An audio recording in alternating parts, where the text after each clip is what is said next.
2 weeks before his wedding, Tyler found a video that changed everything. His fiancée with 3 strangers, laughing like nothing mattered. But instead of confrontation, he disappeared quietly, without warning. Why didn't he say anything? Why walk away from a woman he loved for 6 years without a single word? And what happened after, when her perfect world started to crumble? This isn't just a story about betrayal. It's about what happens when silence is louder than rage. What would you do if the person you trusted most smiled at you right after destroying everything behind your back? 2 weeks before our wedding, I found a video of my fiancé with 3 men. I didn't scream. I didn't confront her. I didn't even cry. I just disappeared. I left everything behind: the tux fitting, the RSVP list, even the honeymoon plans she was so excited about. No goodbye, no note, just silence. My name is Tyler Davis, and I had spent 6 years loving someone who turned out to be a stranger. Her name was Emily Parker. On paper, she was everything I'd ever wanted: brilliant, warm, magnetic. We met in Austin at a tech expo. She was presenting a startup idea with too much caffeine and too little sleep. I thought she was chaos in a leather jacket, and I loved it. We built a life together. Or so I thought. What shattered me wasn't just the betrayal. It was the way she came home afterwards, smiling, humming while she unpacked, talking about napkin colors and wedding playlists as if nothing had happened. And maybe, in her mind, nothing had. Maybe what happened in Vegas really stayed there until someone forgot to hide the proof. The package came to our apartment while she was at work. A glittery tag, a USB drive, a pair of men's boxers, and a note. To the wildest bride-to-be, you deserved every second. Love, Brit. That was all it took to unravel everything. I didn't yell. I didn't demand an explanation. Instead, I packed a bag, booked a cabin 2 states away, and turned off my phone, because some betrayals are louder when met with silence. I met Emily Parker on a sticky August afternoon at the Austin Convention Center. It was one of those startup expos where everyone's pitching apps they barely finished building. I wasn't expecting much. I was just a software engineer helping a friend demo a prototype. Then Emily walked in, messy bun, oversized blazer, iced coffee in hand, pitching a sustainable brand campaign platform with nothing but charisma and a half-dead laptop. She was electric. We struck up a conversation in the hallway after her presentation.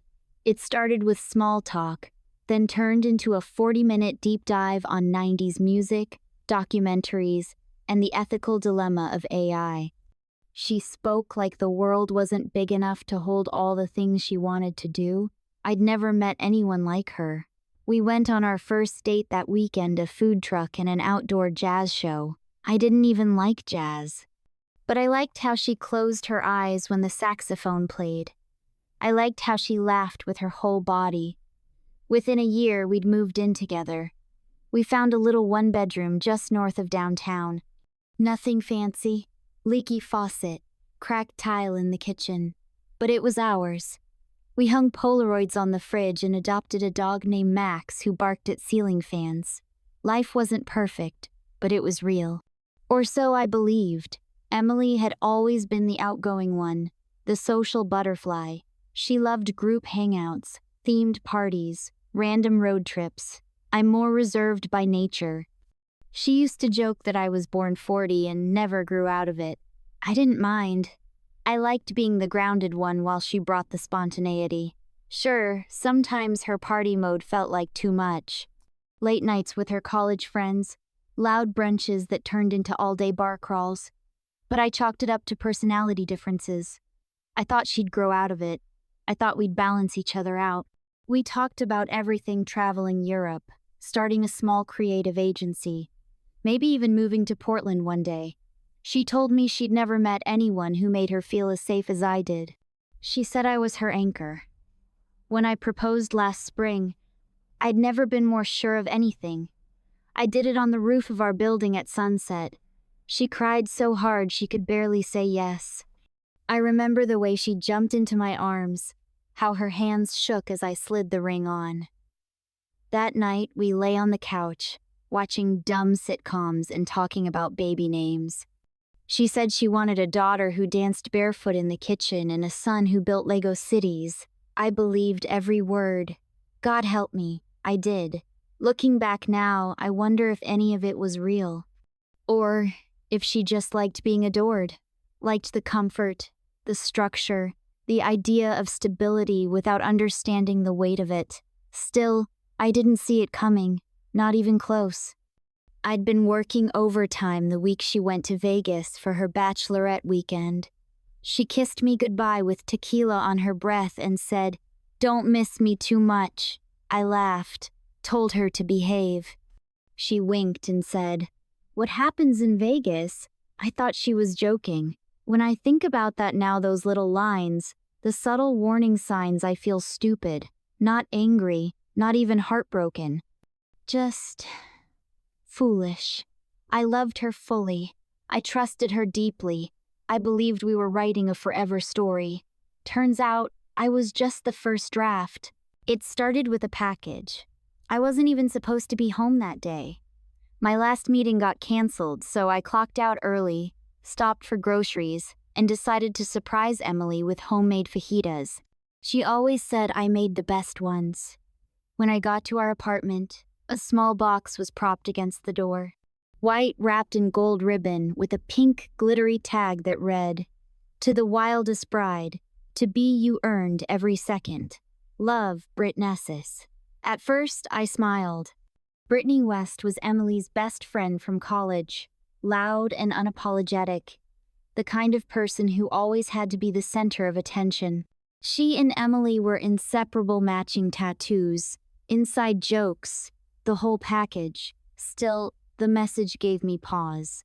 Earned every second? What exactly had she earned? I brought the box inside, set the groceries down, and stared at it.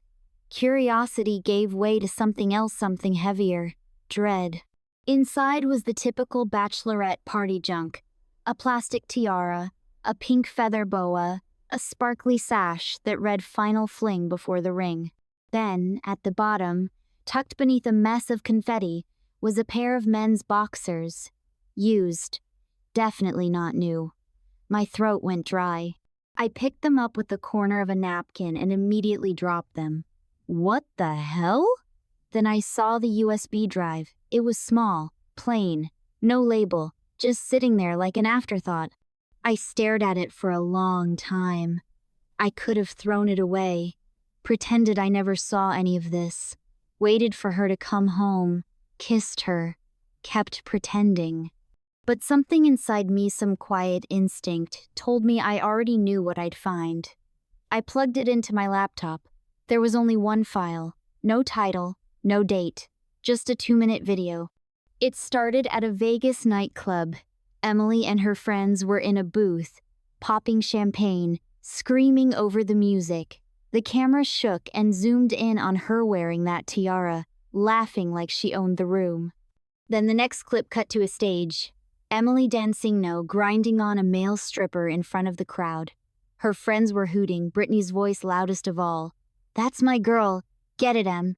I froze. My first thought was, okay, it's wild, but it's a bachelorette party. She got carried away.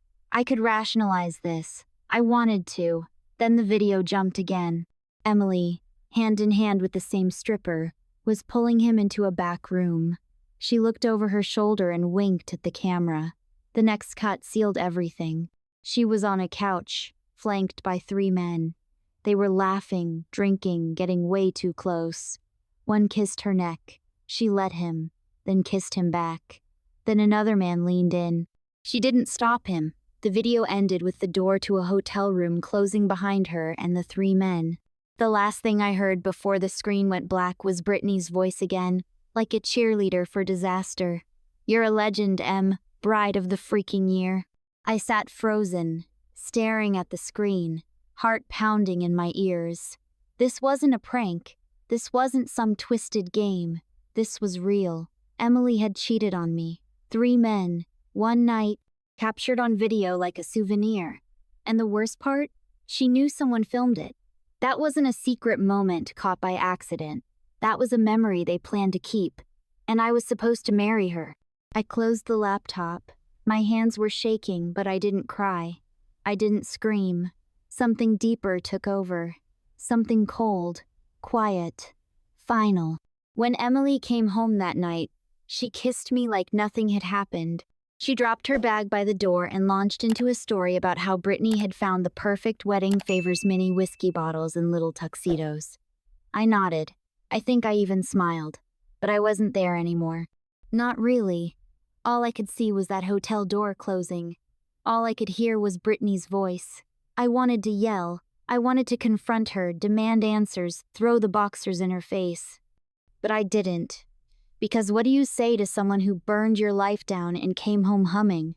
So I made dinner, we ate, we watched television, and the next morning, while she was in the shower, I started planning my exit. That night after dinner, Emily fell asleep on the couch. She curled into me like nothing had changed, her head resting on my shoulder, her breath soft and even. I stared at the ceiling, counting each inhale like it might somehow anchor me to reality. But it didn't. The woman I loved was gone, or maybe she had never existed. Maybe I'd built her in my Mindan idea, a projection, a story I needed to believe. She stirred once in her sleep, mumbling something about needing to finalize the seating chart. I whispered, "We'll figure it out," and she smiled, still half dreaming. I didn't sleep at all. I just sat there in the dark, listening to the hum of the refrigerator, the creak of pipes in the wall, the soft thud of Max's paws as he shifted around his dog bed. At 5:42 a.m., she finally woke up, stretched, and groaned about the stiff couch. She kissed my forehead before going to shower, said something like, "Only 12 more days until I'm officially Mrs. Davis." I smiled. "Can't wait," I said. The second the door closed behind her, I moved. No hesitation, no second guessing. I grabbed my old duffel bag from the closet, the one I used in college for weekend trips, and started throwing in whatever made sense. Jeans, t-shirts, socks, chargers. I didn't worry about matching things or packing the right jacket. I just needed out. I left the ring on the nightstand. I took nothing from her side of the apartment. She could keep it all. The furniture, the dishes, the framed engagement photos we took in Zilker Park, none of it mattered anymore. I booked a cabin in Colorado. Secluded, quiet, just trees, snow, and space. Space to think. Space to not think. It was a 7-hour drive. I didn't play music. I didn't call anyone. I ignored every buzz from my phone. By the time I crossed the state line, I'd missed 8 calls from Emily and 3 from Brittany. I didn't check the texts. I wasn't ready to hear the lies yet. When I got to the cabin, the sun was setting behind the mountains. The air was sharp and cold, the kind that makes your lungs sting a little. I carried my bag inside, kicked off my shoes, and just stood there for a minute. The silence was deafening. There was a fireplace, a kitchenette, a single bed, no television, no Wi-Fi. Just me. I boiled water for instant ramen, sat on the edge of the bed, and stared at the steam curling from the cup. This was it. This was where the version of me that believed in forever would die.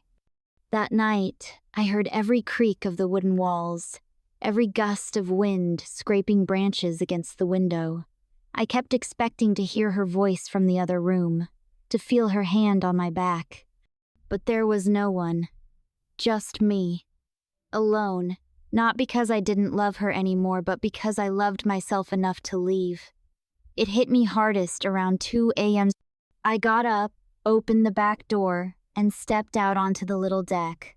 The snow was fresh, untouched. Moonlight glittered on the frozen lake in the distance. I wrapped my arms around myself and just stood there, not crying, not angry, just empty, completely hollowed out.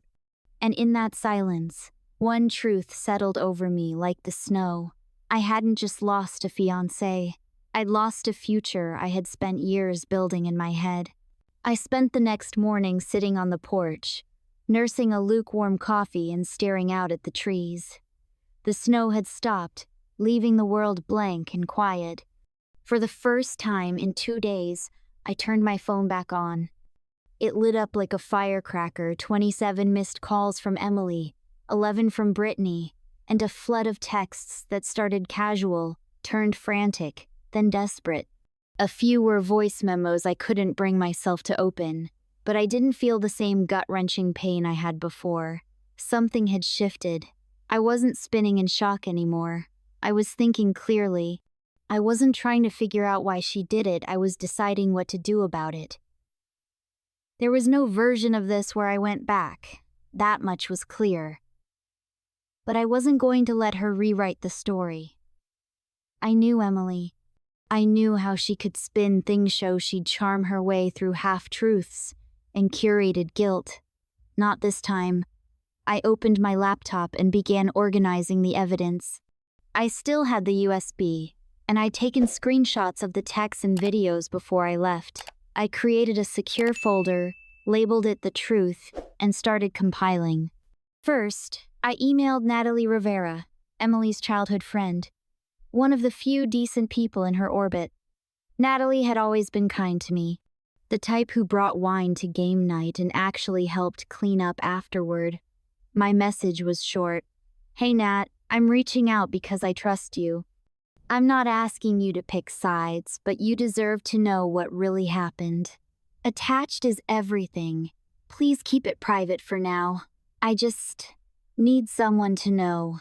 Tyler. Then came the harder Parther parents. Janice and Michael Parker weren't warm people. They were the country club type. High standards, appearances over honesty. The kind of people who didn't cry at funerals but sent floral arrangements that cost more than rent. Still, they needed to know who their daughter really was. I opened a blank email and sat with it for a while. Not to second-guess myself, but to find the right tone. I didn't want revenge. I wanted truth and clarity. Janice, Michael, I'm writing to let you know that I've called off the wedding. I know this comes as a shock, and I wish things were different. I'm including a folder of materials that will explain everything. It's graphic, and I'm sorry for that, but I won't be part of a lie. Please don't contact me on Emily's behalf. This isn't a misunderstanding. It's a decision. Tyler Davis. I sent it and closed my laptop. Then I exhaled, a long, deep breath that felt like it had been stuck inside me for months. It was done. I wasn't hiding. I wasn't shrinking. Emily had made her choices. Now, I was making mine. It didn't take long for the ripple to begin. 2 days after I sent the emails, Natalie replied. Her message was short, but every word hit like a confirmation I didn't realize I needed. Tyler, I had no idea. I'm so sorry. If you need anything, I'm here. I don't blame you for walking away. Natalie, that same evening, I got a voicemail from Janice Parker, Emily's mother. Her voice was tight, controlled. Tyler, this is Janice. I received your email. We're reviewing everything. Please don't contact Emily. She's not in a good place. I just wanted you to know we understand why you made your decision. No apology, no tears. But we understand from Janice Parker was basically a full-blown confession. Emily must have returned home to chaos. I imagined the argument, the disappointment, the stunned silence as her parents realized their perfect daughter was not only flawed but reckless, entitled, and painfully careless.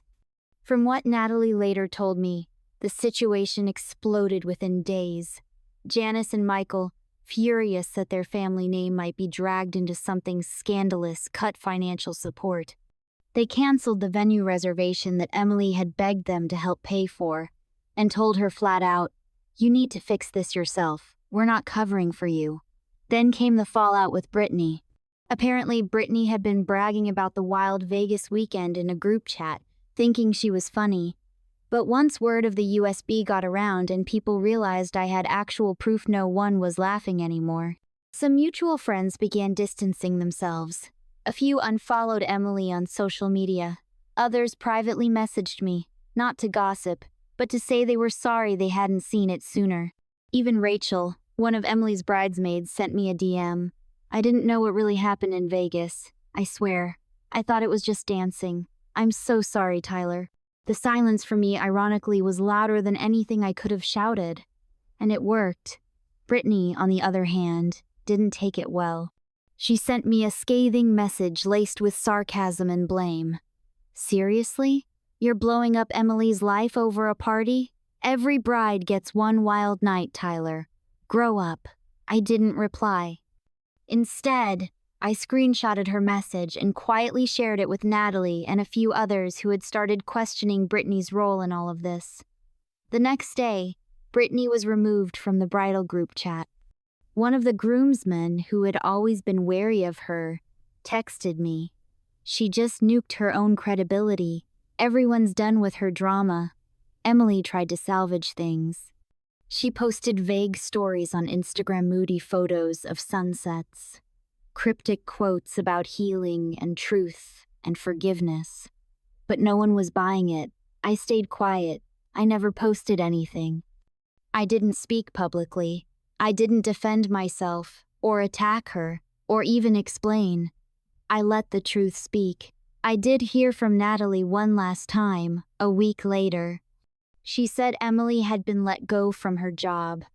Word of the Vegas video had made it back to her boss through a mutual acquaintance, and, although they claimed it was part of a broader team restructuring, Natalie said it was clear. They didn't want the drama, no job, no fiancé, no friends left in her corner. And from what I was told, not even Brittany was answering her calls anymore. The last time Emily reached out to me, it was a message that simply read, "Please, I can't fix this alone." And I didn't respond, because she wasn't alone when she made those choices. She was surrounded by laughter, encouragement, a room full of cheers. And still, she chose to betray me. I wasn't interested in revenge. I didn't need her to grovel. All I ever wanted was the truth. And now that it was out, I finally had what she couldn't give me: peace. I never told my side of the story online. I never posted a long caption or uploaded a screenshot. I didn't need to. Truth has a way of finding its way to the surface, quietly, steadily, like water through stone. It's been a few months now. The cabin became more than just a place to hide. It became a space to heal. Each morning, I'd wake to the sound of birds instead of my inbox. I started running again. I cooked for myself. I read old books. I let the silence do its work. I never went back to the apartment, not even to collect the last of my things. Natalie offered to drop off whatever I needed, and I told her I didn't want anything. Not because I was bitter, because I was done. Closure isn't always a conversation. Sometimes, it's a boundary you draw so firmly, even memory can't cross it. One night I sat by the lake behind the cabin, writing in a leather-bound journal I'd picked up from a thrift shop in town.